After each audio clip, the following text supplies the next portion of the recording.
Hi, my beautiful friend. I'm so happy to be speaking to you today. And if you have been wanting, if you have been looking for lasting changes in your life, and it's like you're tired of the quick fixes, you're tired of trying to improve your life, trying to go after self-improvement, and it's like it hasn't seemed to be working. I'm here to help you today because I've been there before. I understand what it's been like to try to go through self-improvement, try to thrive, to have self-development and to feel like it's lacking, feel like nothing is changing. And I'm going to share with you a very key method, a tool that will help you today because I guarantee you that this will help you because it's based off of neuroscience, it's based off of scriptures, and has many evidences in the lives of people as well as my own life. So I encourage you to watch this entire video because I really want to help you today. Right? So let's get into it. You've been hiding in the shadows way too long. So I want to start this off by sharing an impactful time this summer. So this summer was really, really hard for me. I was just going through this different disappointments and having difficulties in my job. In my day job, I work as a social media manager, and during the summer, I guess there's this trend in businesses to not really think too much about marketing. During the summer, it's usually a time when people will have their holidays, and for that reason, if you are a contract worker and not necessarily on a fixed salary, you get affected a lot. So different things were just going on, and I was just going through it. So I had a picnic with a friend of mine, a really, really good friend of mine, and we were just there talking, having small talk, enjoying ourselves. And then we got into the topic of relationships, so fun for us to talk about, to speak about as women.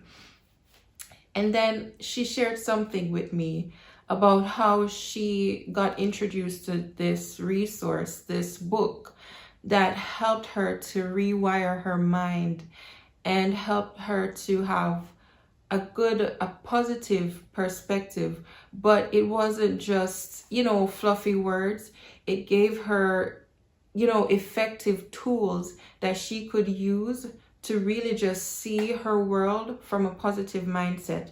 Because what she realized was that if she is seeing her world through a negative lens or even a fearful way, it's like whatever is inside is how she will act out, and therefore it will cause the results that she is fearing for the most part.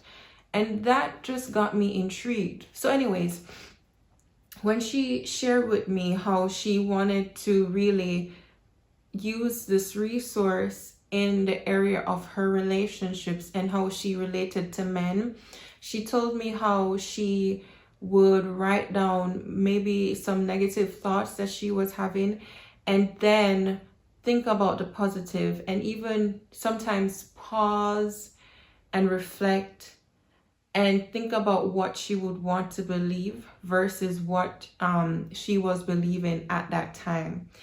And she was just like, Apryll, I just saw a shift in my life, how I saw myself, how I related to men, and things have been improving. Like, she told me she was going on more dates, getting more actually successful dates that were fun, and she was just enjoying herself instead of feeling anxious and just fearful that in the area of love and marriage it wouldn't happen. Like, no, she was just more hopeful and seeing results. So I was intrigued. I was just like, okay, what is this resource?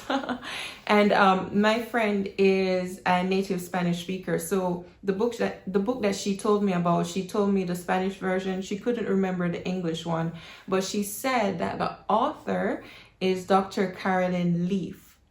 And I think some of you know about her. I think you may have heard of her if you haven't seen her quotes online, her videos. And I've seen her already, and I know that she's really good, but I hadn't really been following her consistently or heard of this book. But based on what my friend told me, I was just so intrigued and I wanted to know more. So that night, that same night, I went home and researched the book, and I got the copy the same night. And I told my friend, because I looked at the summaries, I looked at other people's review of the books, and even some of what Dr. Leaf was saying in different clips that I found online. And it just was like, she was just explaining that you don't have to live the way you had been living before. Like literally your thoughts, the things that you think about the world or how you respond affect you so much to the point where it can affect your physical body. So I got the book, I went through it within a couple of days, and there's this active exercise that you do every single day, like my friend was telling me about, for like 7 to 10 minutes, where you reflect and you think, you write down the things that you're thinking, and then write down the truths with the Holy Spirit, because Dr. Leaf is a Christian, which I love. And also just so she says in the book that you're not just relying on human wisdom, but wisdom from God that's divine. And I really love that, because whether or not you're a Christian, there's some principles that you will see in the Bible that relates throughout all of life, that will set you up for success if you follow them. And many successful people, they do follow these principles, even if they're Christian or not. And you can see how in their lives it's been reflecting a lot. So all that is to say is that I got the book, and since then, since the end of the summer to now, I've been seeing so many improvements in my life, in the way I feel, in the way I relate to people. I've just been more open and free and joyful with relating to people, and less fearful of what they thought about me or think about me or how they receive me. And the great part is that my mind is just more open to see the people who receive me positively, because the truth is that not everyone is for you, and not everyone has the space or capacity to be close to you, as you would want, just as you are with other people. Right now, as it is, we have a limited time and capacity, so it's not everyone that can be in that space. And I've been able to accept that freely, from others, yet still receive the ones who are open and encouraging and embracing me and appreciate that about me. So it's been a lot of changes. So the point here is that your patterns, your thought patterns and behaviors may need to actually be like put on focus. Or to put it in a better way, you need to start thinking about the way you relate. So if you want to see changes in your life and you haven't been seeing the results that you want, it could very well, more than likely, be due to the patterns and behaviors that you have right now that need to be changed. And there's a lot of hope, because they can be changed. Because what this resource talks about a lot is how we are able to rewire, to change our thought patterns. In neuroscience, it's called neuroplasticity, where your brain isn't static. It's constantly changing, whether you're intentional about it or not. You are taking things and pushing things out, and therefore you create the world that you want, or that you are receiving, if you get what I'm saying. So that brings me to my next point, where we are able to think and choose. And not only think and choose, but think about what we're thinking about. Like literally go above our thoughts, question them, see if we want them, and choose. Like we have that power and ability, because we are not dependent on our instincts like lesser animals, like how they're wired. They can't change that, but we can change that. And it's just so amazing because now you can reflect on how you see the world, how you want to relate to the world, what you want to do, and do the work in order to change things, to create. And there are things that you can't control, don't get me wrong, but you can control your response to them. So back to my previous story about struggling with, rejection. I realized that, okay, maybe someone is rejecting me. Maybe there's a moment where they're not receiving me well. I can choose to not take that personally, to not take it as a reflection of my value, which is something I realized I was, using like as a reflection of my value, which is so not true. My value never changes and yours never changes. But I needed to be aware that, okay, that person may not be receiving me well in this moment. I don't even know why. I can't read their minds, but now I can choose to go to the places that I'm received well. And if it is that we have a close relationship where we've had history, where we can talk about what's going on, I can then ask them what's going on. I don't have to assume either. And it's amazing. There are different moments. I've just been discovering a lot and just opening up my world to the realization that I don't have to choose rejection. And for you, whatever the struggle could be, like if you want to have a really good morning routine that would set you up for the day and you've been struggling with that, now you can find out, be aware of what's going on, and then choose to now change that thought pattern and that mindset. Friend, I'm sorry if you're hearing some background noise. Right now it's the middle of the day and there's a lawnmower or maybe a leaf blower in the background because someone is, doing some landscaping, but I'll try to cut the noise out.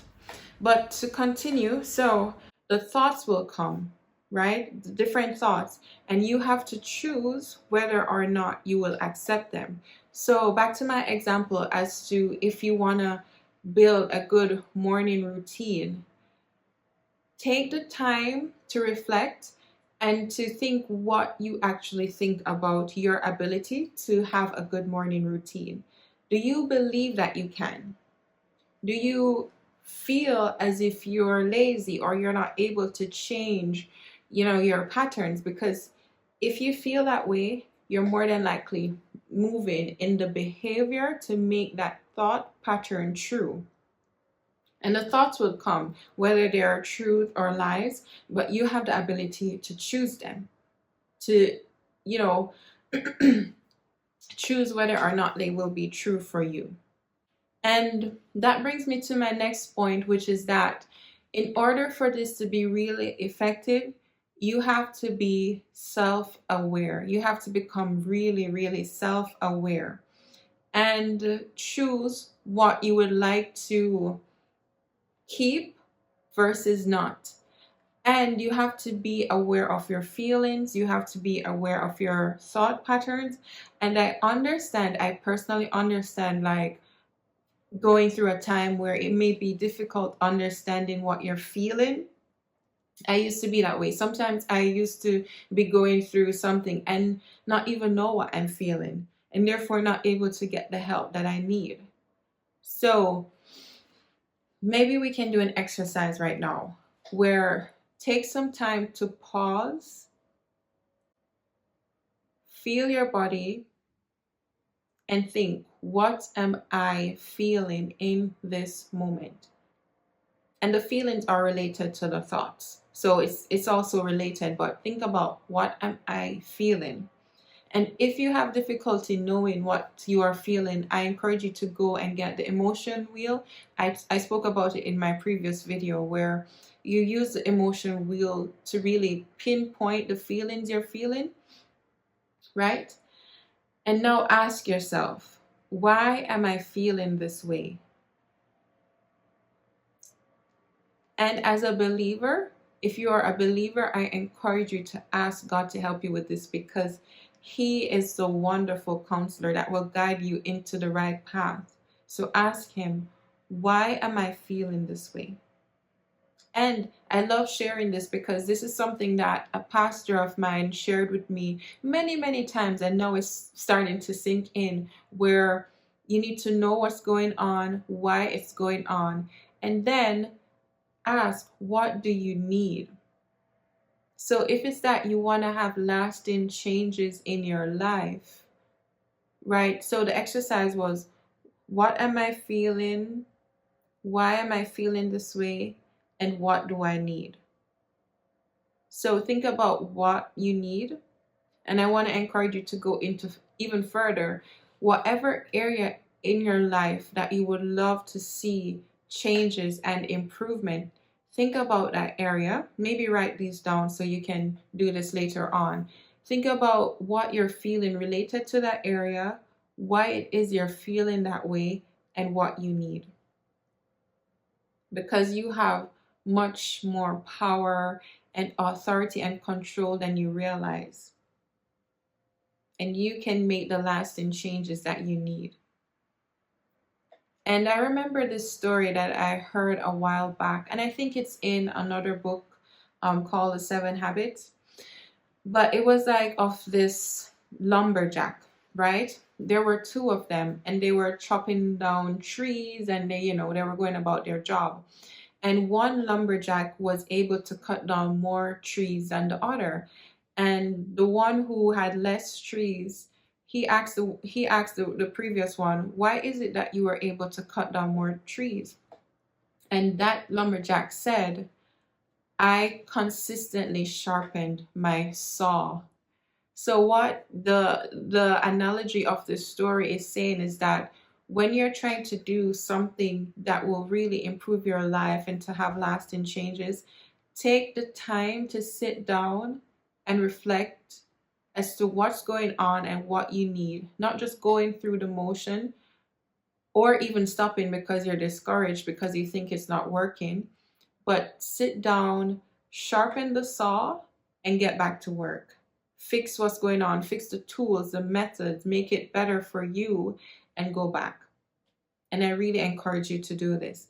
And if you want to hear more from me, more personally, I encourage you to join my newsletter and even take one of the quizzes that I have, or actually there's one quiz right now, or a free mini course. And through that, I can get your email and share more things personally with you through email, and we can be more connected. So thank you so much for spending this time with me, and I look forward to seeing you soon. Have a great day. You always thought that you were weak, but babe, you're wrong. Yeah, you better step into the light, just give it a try. Think that